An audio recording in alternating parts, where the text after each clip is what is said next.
The immovable object. Have you ever held a moment in your hand? Not a memory, not a photograph, but the moment itself. Felt its weight, its warmth, its terrifying fragility, like holding a newborn bird. One wrong move, one twitch of the finger, and it's gone, crushed. Replaced by an echo of what could have been.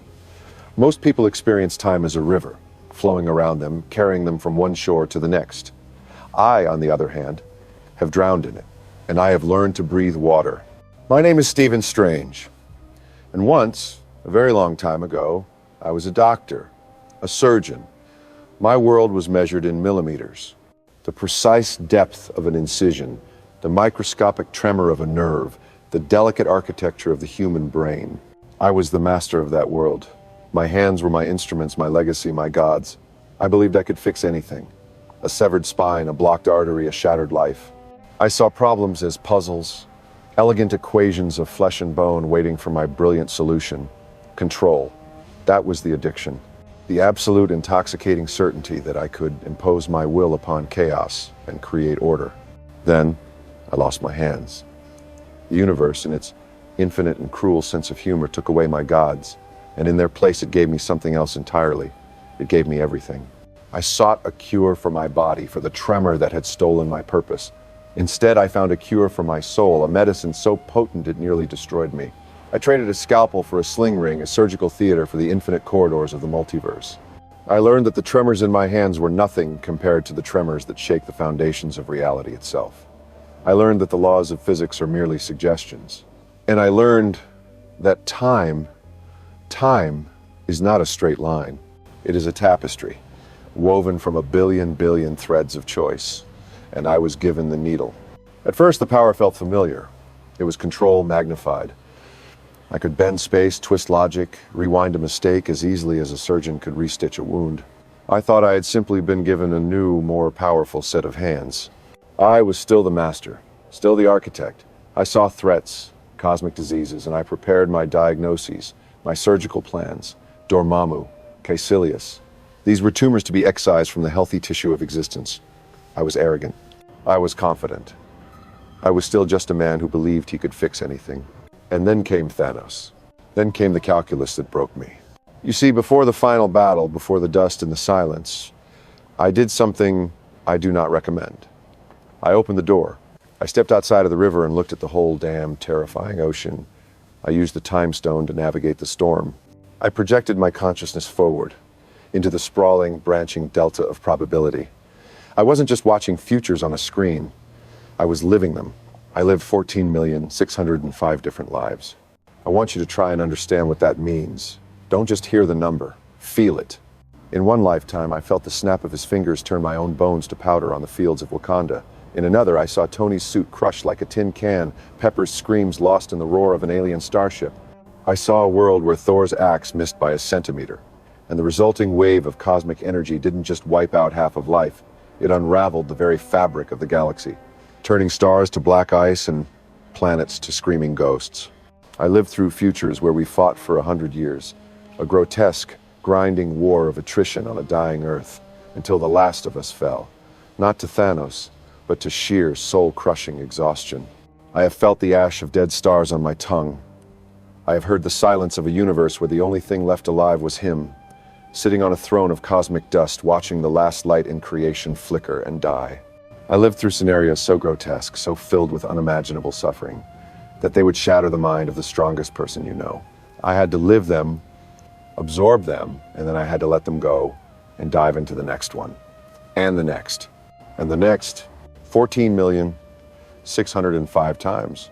The ghosts of those realities, they don't leave you. They are a part of my consciousness now. I can still feel the phantom pain of wounds I never technically received. I hear the voices of people who were never born, crying out in timelines that were pruned from existence. I became a walking graveyard of possibilities, a memorial to every single wrong turn, every mistake, every failed strategy. And in every single one of those 14,604 failures, I found a common denominator, a single recurring fatal flaw.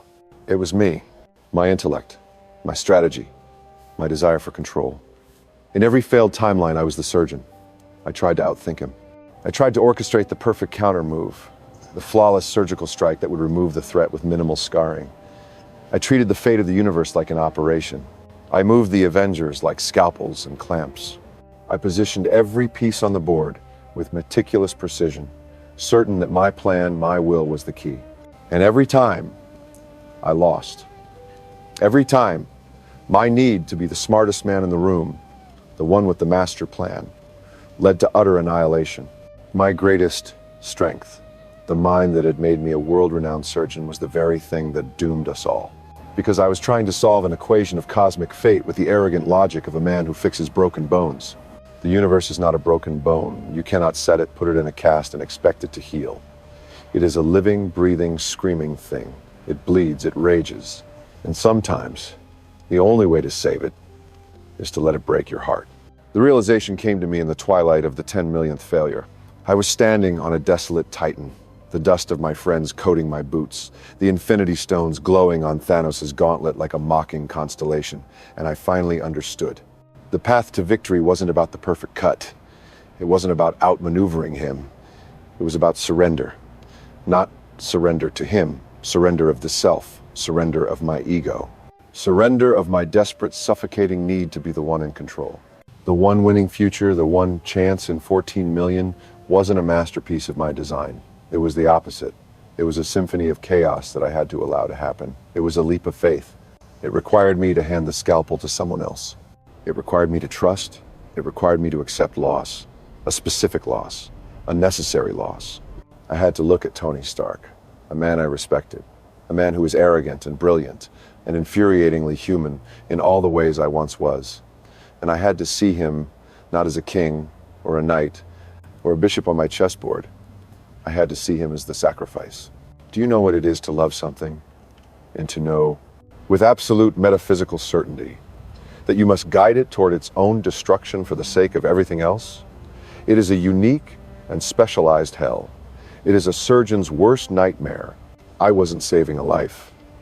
I was sanctioning a death. My final act as a doctor was to triage the universe itself. And the diagnosis was terminal for its best and bravest heart. When I looked at him on Titan and held up that single finger, it wasn't a signal of a plan. It was an apology. It was an absolution. It was me, finally, letting go of the wheel. I had to trust that his humanity, his love for his daughter, his stubborn, beautiful, reckless heart would be the one variable I could never have calculated, and it was. It was the one thing that could solve the equation. Not logic, not power. Love. So now I stand here, not in a surgical theater, but in the Sanctum Sanctorum. The tremors in my hands are still there, a constant reminder of the man I was. But they no longer feel like a weakness.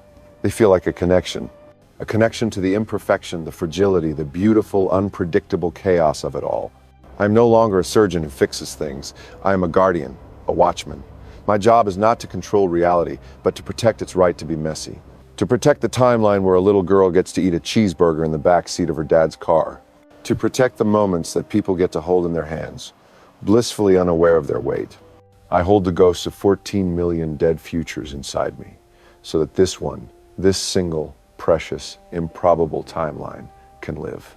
I am the immovable object, standing against the tides of what if and what could have been. I don't ask for thanks. I don't ask for praise. My reward is the quiet sunrise, the sound of a city waking up, the simple, profound, and deafeningly beautiful fact that we are still here. I gave up everything I was to become what I had to be, and I would do it again, in a heartbeat.